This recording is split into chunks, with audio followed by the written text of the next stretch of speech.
पर तो यही है कि एक मरतबा फिर कश्मीर को ओआईसी के एजेंडा पर लाने में हम नाकाम रहे हैं, भारत कामयाब रहा है। ना खुदा ही मिला, ना विसाले सनम, ना इधर के रहे ना उधर के रहे।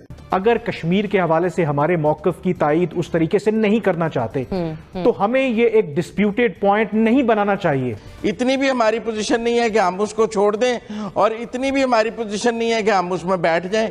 पाकिस्तान की 73 साल तारीख के अंदर ये डिप्लोमेटिक डिजास्टर है। अब इसमें जो भारतीय मीडिया है वो बगले में जा रहा है। भारत ने मकबूजा कश्मीर की खुसूसी हैसियत जब खत्म की तब से लेके अब तक पाकिस्तान ओआईसी के वज़ीर ख़ारजा का इजलास बुलाने का मुतालबा करता रहा है, लेकिन जुम्मे को रोज ये जो इजलास होने जा रहे हैं जिसमें वज़ीर ख़ारजा शाह महमूद कुरैशी साहब शिरकत इख्तियार करने जा रहे हैं, उसमें भी कश्मीर इसका हिस्सा नहीं है। तब क्या हमें क्वेश्चन मार्क नहीं दे रहा हमारी इस मामले पर जो तन्हाई है उसकी वजह क्या है? हम सऊदीया को नाराज करके अगर कोई बहुत बड़ा कारनामा सर अंजाम दे चुके होते और बहुत बड़ी कोई अचीवमेंट कर चुके होते कि तुर्की और मलेशिया भी हमारे साथ कंधे से कंधा लगा के खड़े होते। अब तुर्की खुद कतर के डॉलरों का मोहताज है, उसकी अपनी करेंसी जो है लीरा जो है वो लीर होती जा रही है, काबू नहीं आ पा रही उससे। मुतमरे आलम इस्लामी जो थी वो कभी हमारे जेब की घड़ी हुआ करती थी और अब हमें वहां पे कोई घुसने नहीं दे रहा। ठीक है, और ये वो कामयाबी है जो जनाब इमरान खान ने इस महाज के ऊपर हासिल की है। ना खुदा ही मिला, ना विसाले सनम, ना इधर के रहे ना उधर के रहे। ठीक है, ना हम तुर्की के साथ खड़े हो पाए पूरी तरह से कि तुर्की और कतर से जो हमें बेनिफिट मिल सकते थे, हम तो हर चीज को या पैसे की सूरत में देखना शुरू हो गए ना। कोई बेनिफिट मिल सकते थे उनको हासिल कर सकते, ना वो हमने पूरी तरह स्टैंड लिया और सऊदियों को भी हम ना मना सके कि नहीं जनाब भाईजान गलती हो गई सी, आइंदा नहीं होएगी। ठीक है ना, हम तो वहां पे आपकी नुमाइंदगी कर रहे थे ना, ऐसी कोई बात नहीं हुई ना, हम वो कर सके। जाहिल लोग इन्होंने कैसे सोशल मीडिया के ऊपर ब्लास्ट किया था, कैसे टांग पे टांग रख के जनाब इमरान खान बैठा हुआ है, सामने अरदवान ऐसे करके मुअद्दब होकर बैठा हुआ है, इधर जनाब बाबा 2 नंबर बाबा सारा महातीर मोहम्मद बैठा हुआ है और जनाब वो नई मुस्लिम वर्ल्ड के खदोखाल वाजे किए जा रहे हैं। वहीं से फसाद पड़ा था ना, वो बात छुपी रह जाती अगर वो ये उसको इतनी सोशल मीडिया के ऊपर लाइमलाइट में ना लेके आते। इनकी हर कही हुई बात इनके मुंह पे लगनी है, ये अल्लाह ताला की इनके ऊपर लानत पड़ी हुई है। तो या तो हम उस मीटिंग में जमे रहते ना, सऊदीया को अगर हमने करवानी थी। अब हम कहीं के भी नहीं है, किसी भी साइड पे नहीं है। पाकिस्तान की 73 साल तारीख के अंदर ये डिप्लोमेटिक डिजास्टर है जिसको हम फेस कर रहे हैं, जो इमरान खान और उसको लाने वाले महदूद जहन के लोगों की सूरत के अंदर इस कौम पे, इस कौम के मुस्तकबिल पे नाजल हुआ है। बाकायदा अल्लाह ताला ने अज़ाब नाजल करने की जो बात की है, शायद वो मंजर हम देख रहे हैं, उसमें से गुजर रहे हैं और उसको महसूस कर रहे हैं। अगस्त में जब 1 साल मुकम्मल हो गया, अगस्त 2020 में, क्योंकि 2019 में, तो 2020 में जब 1 साल मुकम्मल हो गया तो 6 अगस्त को पाकिस्तानी वजीर खारजा ने यह स्टेटमेंट दे दिया कि जनाब अगर ओआईसी ये नहीं कर सकती तो जो ममालिक ये करना चाहते हैं हम उनका एक अलग ग्रुप बना लेते हैं ताकि हम कम से कम कश्मीरियों के लिए और कश्मीर के लिए आवाज तो उठाएं। तो इस पे सऊदी अरब नाराज हो गया था, फिर मनाने के लिए भी यहां से बड़े बड़े लोग गए थे और तब से लेकर अब तक हमारे ताल्लुकात सर्द और गर्म चल रहे हैं। 57 मेंबर हैं ये जो ओआईसी के, 57 जी, सब अपने आप को मुसलमान कहते हैं और कलमा गो हैं। कोई कलमा गो भी इनके साथ खड़ा होने को तैयार नहीं है। तो इनको सोचना चाहिए ना। यानी एक तरफ तो ये 2024 में होने वाले इंतखाबात अपने हमसाये मुल्क में, जबकि खुद ये 2023 तक प्राइम मिनिस्टर हैं कॉन्स्टिट्यूशनली, उसकी बात करते हैं, फिक्रमंद है उसके बारे में। और जो 57 मेंबर्स हैं कलमा गो, उनसे इनके हशर ये हो गया कि उनमें छोटे से छोटा मुल्क भी इनका साथ देने को तैयार नहीं। और हम साइट के ऊपर भी मुलाकात करते थे, इस दफा वो भी, उसको भी सिरे से खत्म कर दिया गया। ये है हमारी कामयाब खारजा पॉलिसी। ये इससे बड़ी खारजा पॉलिसी की कामयाबी और क्या हो सकती है? यानी अभी फिर कोई नाराज होता है दोस्त हो जाए कि इससे बदतर हुकूमती खारजा पॉलिसी या हुकूमती खारजा पॉलिसी नहीं, और जो भी बनाने वाले हैं उन्हें मेरे पर लफ्ज़ नहीं है उनको शाबाश देने के लिए। کہ انہوں نے پاکستان کو آئسولیٹ کر کے رکھ دیا دنیا میں. یہ تو کلمہ گو مسلمان کی میٹنگ ہے, اس میں آپ کا یہ حال ہے. یورپ میں آپ کا کیا حال ہے, امریکہ میں آپ کا کیا حال ہے, لیٹن امریکہ میں آپ کا کیا حال ہے؟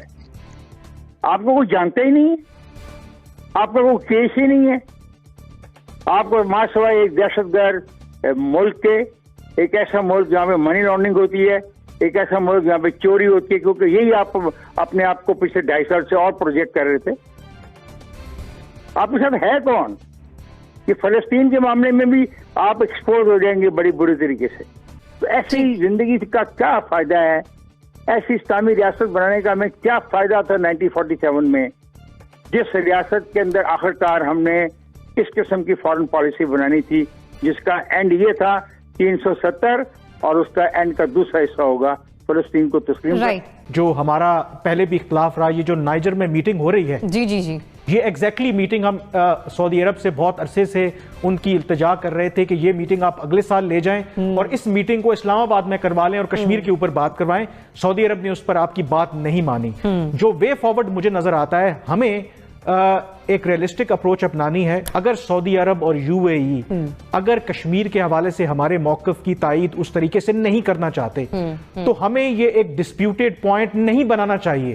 ہمارے تعلقات کی اور بھی نوعیت ہے. اپنے آپ حالات دیکھیں, سعودی عرب اور یو اے ای آپ کی فائنینشل لائف لائن ہے.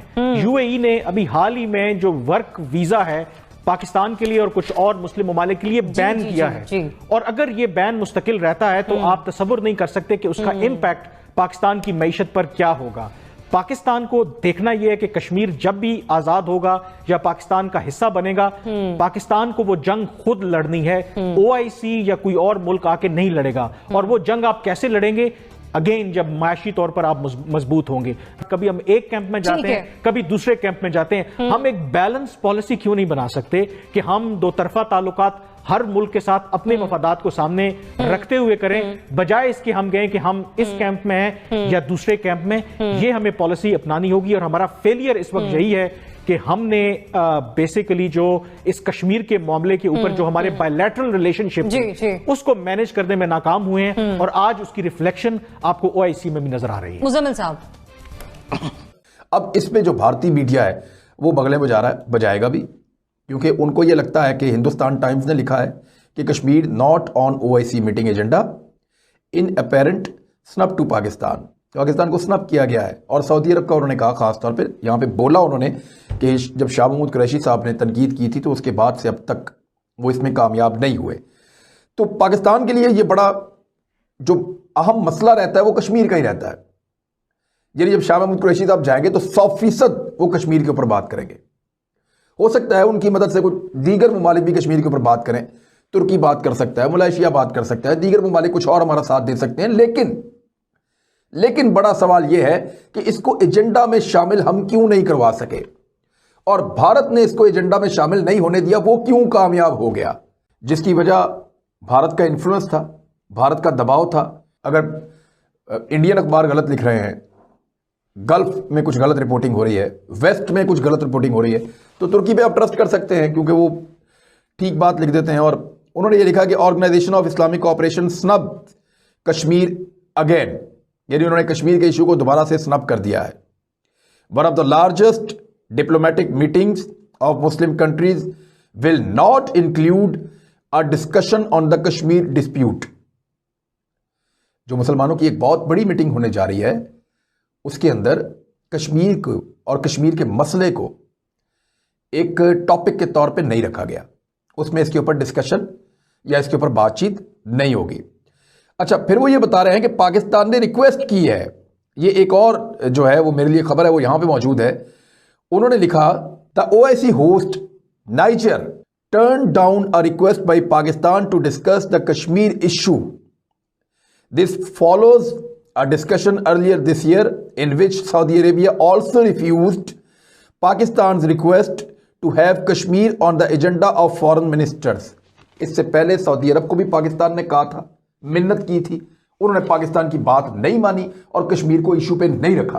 اور اب نائجیریا نے بھی ٹرن ڈاؤن کر دی ہے, مسترد کر دی پاکستان کی درخواست کہ آپ کشمیر کے ایشو کو OIC के एजेंडा पर रखें। हमारा फॉरेन ऑफिस हमें कुछ भी कहे, सच्ची खबर तो यही है कि एक मरतबा फिर कश्मीर को OIC के एजेंडा पर लाने में हम नाकाम रहे हैं, भारत कामयाब रहा है। सुनने में कितना बुरा लगता है। देखिए, बात यह है कि इमरान खान साहब ने पहले महातीर और तैयब उर्दगान के साथ UN में बात कर ली कि हम OIC के मुकाबले पे एक इस्लामी ब्लॉक बनाते हैं, और उसके मुकाबले में उस वक़्त इमरान खान साहब को ये इल्म नहीं था कि जब वो ये करेंगे तो OIC के मुकाबले पे जब ब्लॉक बनाने की बात करेंगे तो OIC वाले नाराज़ हो जाएंगे, तेरे घर के सामने एक घर बनाऊंगा, फिर ला के बुलडोज़र उस घर पे चलाऊंगा। मेरा मतलब है कि जब आप इंटरनेशनल पॉलिटिक्स में इस तरह के ब्लंडर्स करेंगे, उस वक्त इमरान खान साहब को नहीं पता था कि हमारी फाइनेंशियल लाइफलाइन है अरबों के साथ, UAE के साथ और सऊदी अरब के साथ, हमें उनके मुकाबले पे ब्लॉक नहीं बनाना।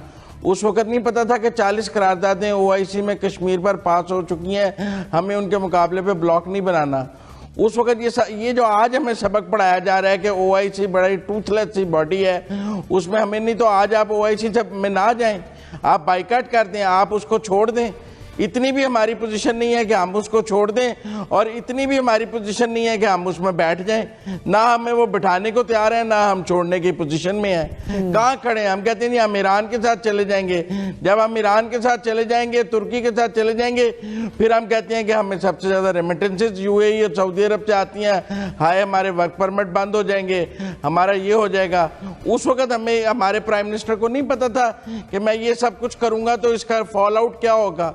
जब पिछले साल हम UAE में OIC का इजलास था और उसके पहले सेशन का बाइकाट कर रहे थे, और तो उस वक्त हमें नहीं पता था कि इस बाइकाट के नतीजे में अगले सालों में हमारे साथ क्या होगा।